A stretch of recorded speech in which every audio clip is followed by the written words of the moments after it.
What is up? Welcome back to Birdman. I keep calling myself Birdman. It is Birdman, but we're also calling it at 2024 War Room because I'm at 2024 War Room on X. Follow me there. Also known as Twitter. It is called X now, at 2024 War Room. Following the election pretty closely. I have a full time job, so I know there's a lot of people on X that basically post all the whole day, all day. I don't think they have anything else going on. They just post. They must not have jobs. I have no idea how you post that many times in one day. But anyways, I try to keep up. Um, don't have a huge following yet. Working on that. But this is what we're doing. So follow me here. Subscribe to YouTube. Um, I kind of give you some of my thoughts. Like, who the hell are you? I'm like, well, okay. I think I have some good thoughts, and I think I have some good opinions, and I think I follow it pretty well. I think I have some good political instincts. And you're like, what are you talking about? I just know. Okay. So just believe me. So really want to talk about my computer's terrible. I have my laptop over here. This thing is about as trash. Um, so I did a few posts this morning. I know you saw it. I know you follow me. I know you did. I know you saw it, right?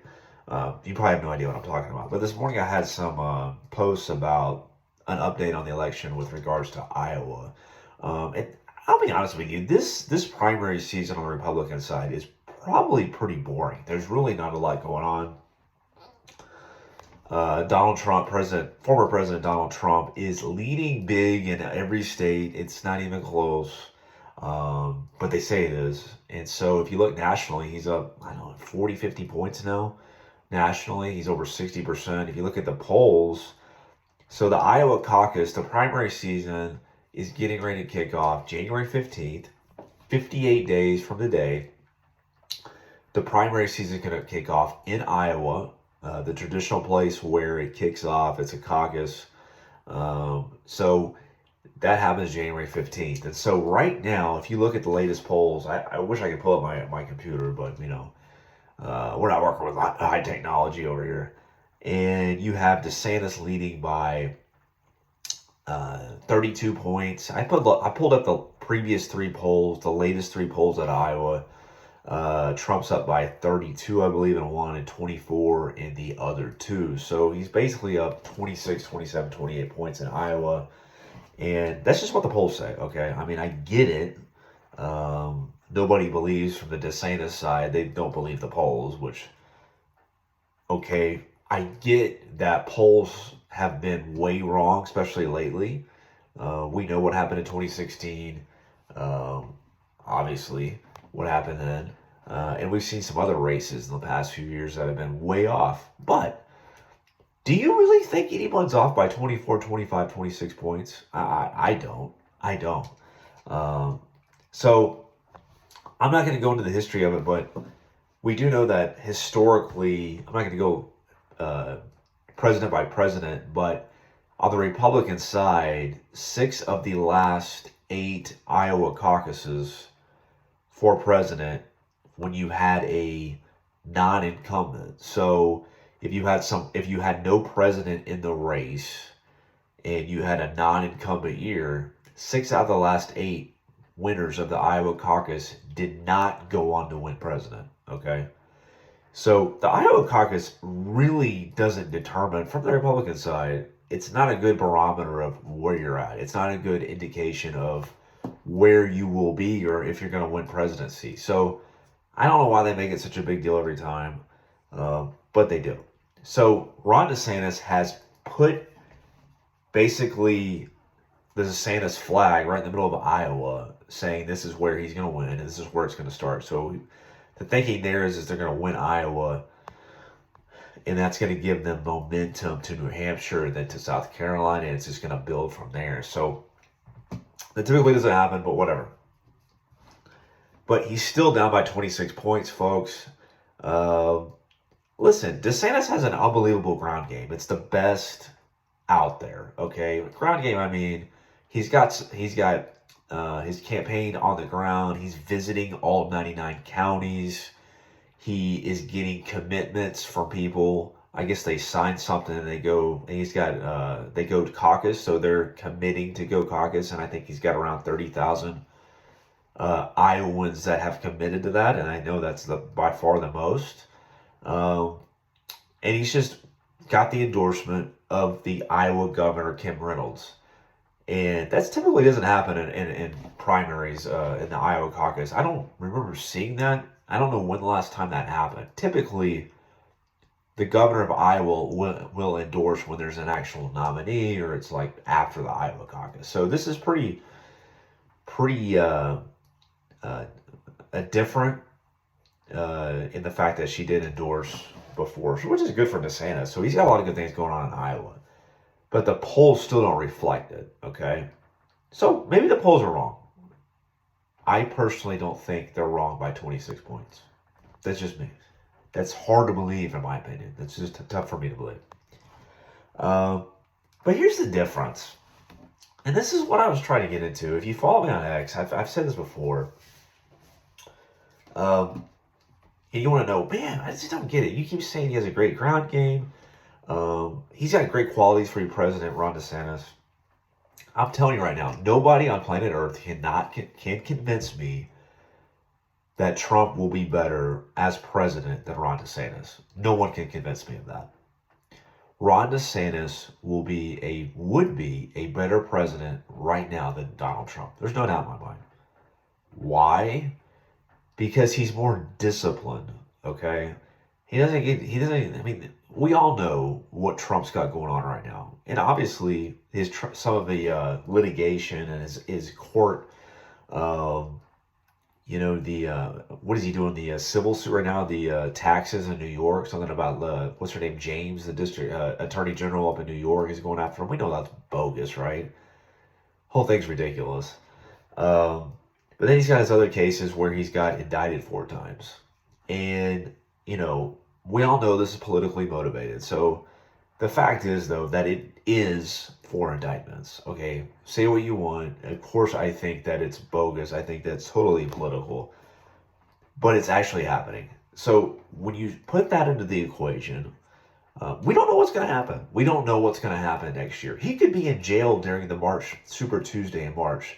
Super Tuesdays when they have I don't know, 10 or 12, 15 primaries on one night. It's really basically determines nominations.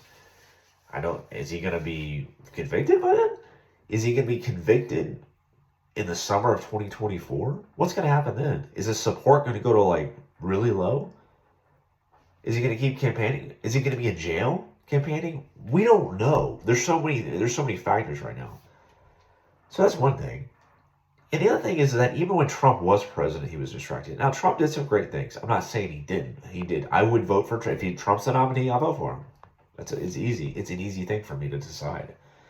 But DeSantis he's very focused. He's very, he's done a lot of things that are, he went against Disney with the woke agenda down there. He won and he basically defeated them. He was rock solid on COVID. He's been a great governor when they had some natural disasters. He's just a solid governor. Okay. He's the deporting of illegals to was it Martha's Vineyard. I think he was helping out Texas at the border also. Sending people over there. He's a strong governor. He's the strongest governor, in my opinion, in the entire country. But here's the thing. And if you listen to him talk, man, if you listen to Glenn Beck last week, Glenn Beck asked him, "Hey, why would you be better than Trump?" Something to that effect. He went on a 6-minute list of stuff what he would do better. And you got to listen to that. It was outstanding. He was actually very articulate, very good, and it was just fantastic. But here's if you're going, man, why you like him so much? Why is he so good in all this? Here's the problem, okay? And I don't make the rules. I'm just telling you what the rules are. I'm just telling you what helps. Ron DeSantis is Donald Trump is a performer.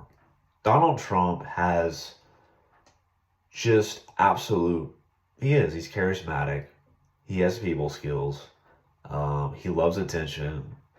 I'm not saying to love attention, but he just has a really charismatic, the way he speaks, the way he acts, the way he presents himself. He's kind of a man of the people, right? Even though he's a billionaire, he's a man of the people, right? I saw him today. I think it was today at for some, I believe, some officers on the border, and he was like shaking everybody's hand and passing out food, and you could tell that the people loved him and stuff. And when he goes to his events, he's funny. I mean, the guy's a comedian, man. The guy is absolutely hilarious, and he's just people like to be around him. They think he's funny. He loves the attention, right? He's loved it for years, and so he has this really really charismatic attitude. To me, Ron DeSantis is like a robot. I swear the guy gets plugged in at night. They just charge him overnight. He just comes back out. He just keeps going. You know, I don't think DeSantis really likes people. I don't think I'm not saying like people. I'm just saying that I don't think he's not into all that stuff. Do I care? No.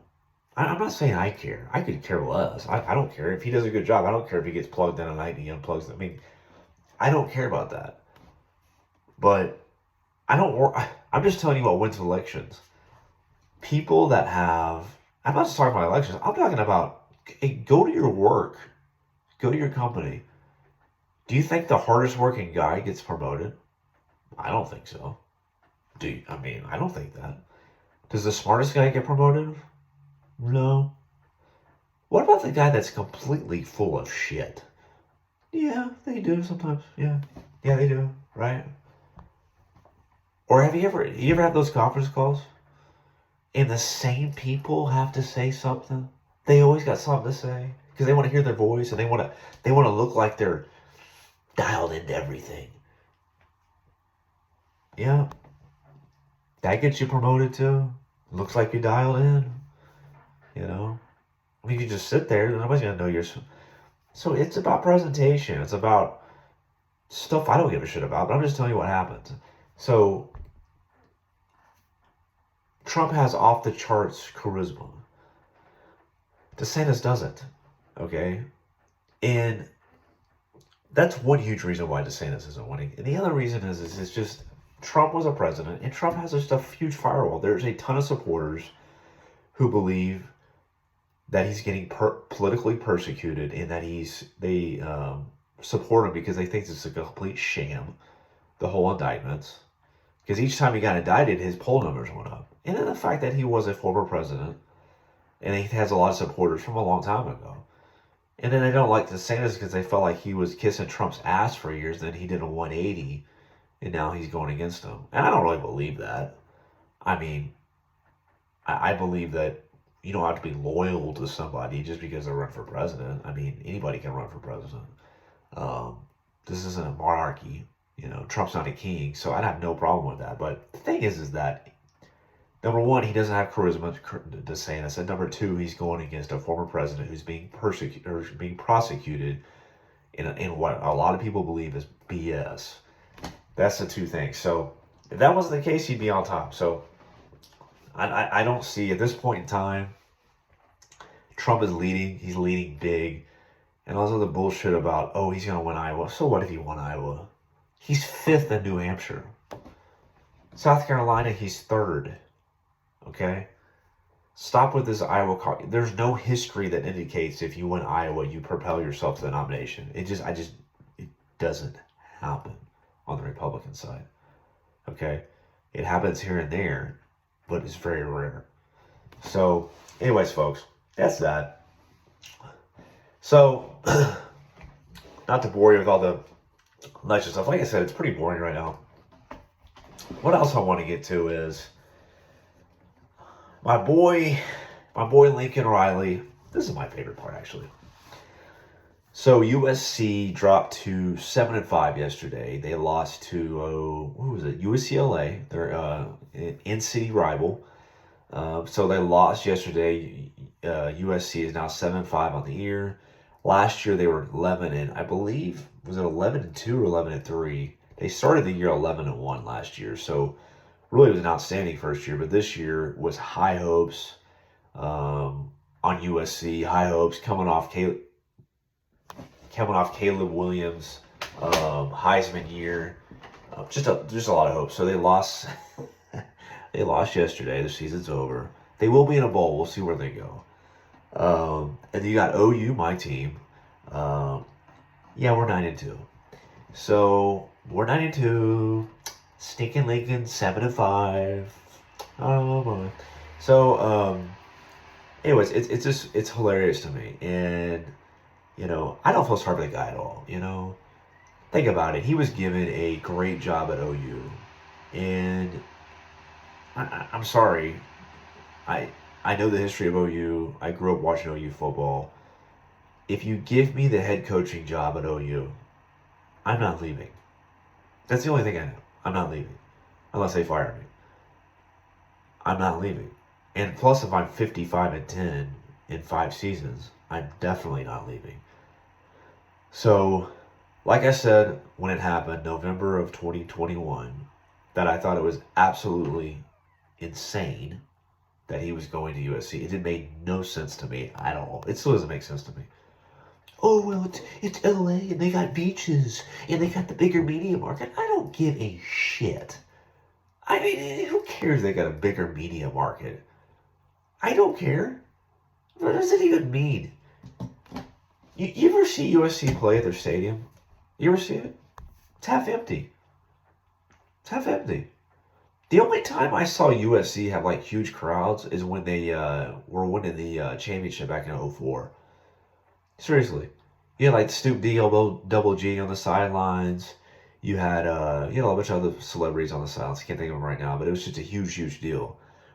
Back when they were, I think they won back to back, or they won 2 out of 3, something like that.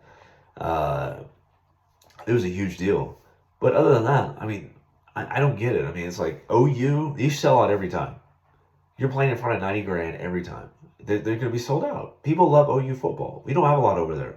You have Oklahoma City Thunder. You have no NFL team. And OU has a rich history, and USC does too. But OU is just different, man. I don't get it. So anyway, so Stinking Lincoln. Now we're gonna see what happens, though. I don't think they're gonna fire him yet, but I think if he has another down year like this year, he might be out the door. I don't know. But knowing Lincoln, he might be looking for something else, right? Actually, he might have already been looking. He might actually miraculously make a decision very quickly with his family, like he did with OU. So, USC called me after the game, and I woke up and I talked to my family, my players. Within 2 hours, we were on the way to USC. I mean, okay. So we don't know what's going to happen, but 7-5 over USC. So, very disappointing year. We'll see what happens to the defensive coordinator. I have no idea why he took Alex Grinch from OU. I mean, he wasn't even doing that great at OU, but he took him over. I think it's like his best bud or something. Took him over. I don't really know. It just seems that way. Took him over to OU, and then he fired him a few games ago. But they've got to get a defense. It's always been like that for him. But really, this year his offense really hasn't even been that great, to be honest with you. But his defense has always been historically bad, and he's got to be better. So to me, he's not shown that he's like a really head coach. He just seems like a really offensive genius to me. So we'll see what happens, because Caleb Williams will not be there next year. I'm sure they'll have, who's this guy, Malachi or somebody, that he's a really good freshman that he hasn't played, but I think he has some pretty good players. So we'll see what happens. But OU going to 9-2. Really squeaked out a win at BYU. The defense actually won the game. I've been saying this for a while now. The defense does not scare me as much as the offense. Even though the offense puts up points or yards, I don't know. But OU snuck out a win. A win's a win. I believe they play TCU this week, Friday 11 o'clock, I believe. Friday at 11. Hopefully they can win that. They'll be 10-2. Hopefully Oklahoma State loses. If Oklahoma State loses, we are in the Big 12 title game. And I think Texas has to lose. And there's something about Iowa State or something else happening. But Texas has to lose also. One of the two. So hopefully we'll be in the Big 12 title game. I picked at the beginning of the year as have to have 10 wins. So we're 1 win away from that. Coming off a 6-7 year, I would say we're moving in the right direction. Still not where we need to be, in my opinion. I mean, we've won a couple of games that, quite honestly, we should have won bigger. But I do see improvement, especially on the defensive side. So our quarterback was injured, Dylan Gabriel, last game at the end of the second quarter. Jackson Arnold, the 5-star recruit, came in, freshman. He's already played a couple of games, but he got his most playing time this last game. Looked pretty good overall. I think he's just he kind of reminds me of Baker Mayfield a little bit. That's just a little bit I saw of him, but we'll see what happens. Big game this week at TCU. Hopefully we can pull it out. Hopefully we can get in the Big 12 title game, and hopefully we can win that. We'll see. But thank you for listening. You want to subscribe, hit the subscribe button at 2024 War Room. Also on X at 2024 War Room. Follow me there. Thank you and have an outstanding night. Thank you.